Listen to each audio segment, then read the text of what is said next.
Hello guys everyone, welcome back to my channel. সবাই কেমন আছো? আশা করি সবাই খুব খুব ভালো আছো। তো আমিও খুব ভালো আছি। তো সকাল সকাল দেখতেই পাচ্ছ আমি কাজের মধ্যে পড়ে গেছি। তো আজকে সকালবেলা আমি দুটানায় পড়ে আছি, তো কি করব কিছুই বুঝতে পারছি না। তো এই যে দেখো সকাল সকাল ঘুম থেকে উঠে ভাবছিলাম আজকে ভিডিও করব না, কিন্তু আবার ভাবলাম না, আজকের ভিডিওটা করতেই হবে।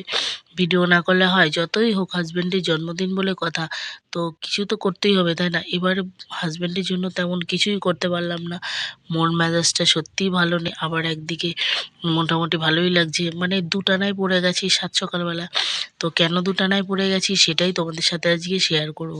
তো এই যে দেখো সকাল সকাল এই যে মশলা করছি, তো তোমাদের দাদাভাইকে বলেছিলাম যে আজকে একটু চিকেন নিয়ে আসবে।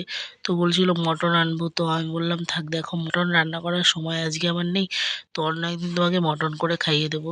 তো বললো ঠিক আছে থাক তাহলে, আজকে মটন করতে তো অনেকটা সময় লাগে, মোটামুটি 1-1.5 ঘন্টা মতো রান্না করতে লেগে যায়, ওই জন্য ওকে বললাম। তো ওই জন্য চিকেন নিয়ে এসছে। তো এই যে দেখো চিকেনগুলো সব ম্যারিনেশন করে এখন রেখে দেবো। তো আর এদিকে কড়াই রয়েছে, তো কড়াইতে আলুগুলো ভেজে নিচ্ছি। তো কি করব কিছুই বুঝতে পারছি না। আজকে হচ্ছে বাড়িতে, আমার বাবার বাড়িতে পুজো আছে। তো আমার বাবার মানসিক কালী পুজো আছে। তো যেই পুজোটা প্রত্যেকবারই করা হয়। তো কোনো কোনো বার পুজো করে, কোনো কোনো বার ঘট পাল্টে রাখে।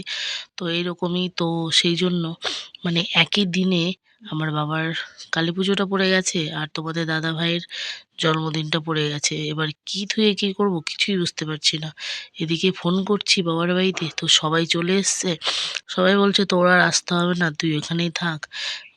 তোর জন্মদিন, বোনের জন্মদিন বলে কথা। এবার কেউ তো আর আমার ব্যাপারটা বুঝতে চাইছে না, বলো? যতই হোক হাজব্যান্ডের জন্মদিন বলে কথা, আমার তো খুবই স্পেশাল একটা দিন মনে হয়। তোমাদের কারি মনে হয় আমি জানি না, কিন্তু আমার কাছে সত্যি হাজব্যান্ডের একটা জন্মদিন বলে কথা খুবই স্পেশাল।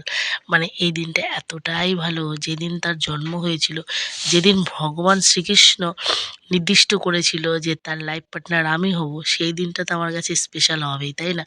তো সেইটা কি খারাপ ভাবা যায় বলো? আবার এদিকে বাবার কালী পুজো, যে আমার জন্মদাত্রী। তো মানে কি বলবো, জন্মদাতা আর কি।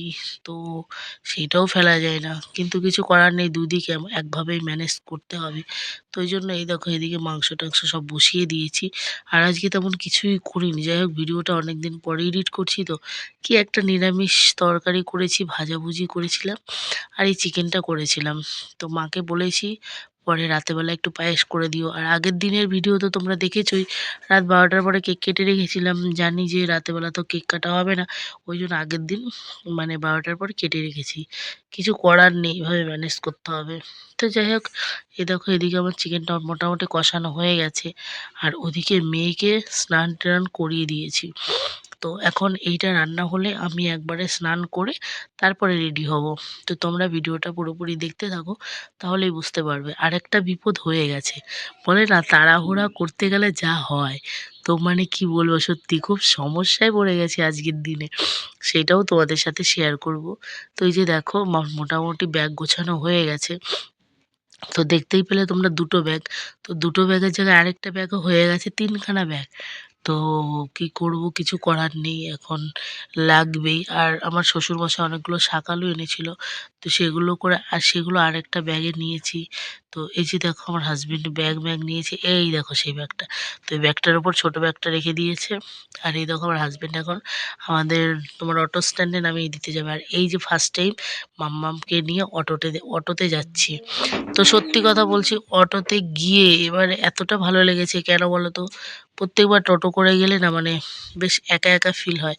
আর এই যে দেখো ভাই এসছে আমাকে নিতে, আমাদের এখানে নেমে পড়েছি, তো ভাই নিতে এসছে। আর এই দেখো এটার নিচে একটা মানে বাজার করার মতো ব্যাগ দেখতে পাচ্ছ? তো সেই 3য় নম্বর যে ব্যাগটা ছিল বললাম না, ওই ব্যাগটার মানে ধরে যেই জায়গাটা ওইটা ছিঁড়ে গেছিলো। তো এই ব্যাগটা তোমাদের দাদাভাই আবার রাস্তায় গিয়ে কিনে দিয়েছিল। তো সেই ব্যাগটার মধ্যে ওই ব্যাগটা ভরে নিয়ে এসেছি। কি করবো বললাম না, বিপদ একটার পর একটা হয়ে আছে। তো এই যে দেখো আমার বাবার বাড়িতে চলে এসেছি। তো যাই হোক তোমাদের দাদাভাইকে খাইয়ে আমিও খাওয়া দাওয়া করে সবার জন্য ভাত টাত তরকারি বেড়ে টেড়ে তারপরেই চলে এসেছি। তো সবাই আমি আমি না থাকলে মারা বুঝতে পারে না কিভাবে খাবে। মানে কিভাবে খাবে সেটা মেন না। মানে আমি বেড়ে-টেড়ে দিলে ভালো হয় ওইটাই আরকি। তো যাই হোক, দেখো চলে এসেছে। আর অটোতে করে আসলে একটা জিনিস কি হয় জানো তো? মানে একা, একা ফিল হয় না। টোটোতে আসলে যেমন একা, একা ফিলটা হয়, তো অটোতে আসলে সেই ফিলটা হয় না। ঠিক আছে? তো খুবই ভালো মতো এসছি আর হাওয়া-টাওয়া লাগেনি। মাম্মাম ফার্স্ট টাইম অটোতে উঠেছে। আর এই যে দেখো বাবার বাড়িতে এসে তোমরা তো দেখতেই পাচ্ছ অনেক লোকজন, এখানে পুজোও হয়ে গেছে। তো এটা হচ্ছে সন্ধ্যাবেলা। আমি জানি না ক্যামেরাটা ডিসপ্লে পাল্টানোর পর কেমন যেন অন্ধকার, অন্ধকার হয়। এখানটায় কিন্তু এতটা অন্ধকার ছিল না। অনেকটাই আলো ছিল। কিন্তু আমার ক্যামেরাটা জাস্ট জঘন্য হয়ে গেছে।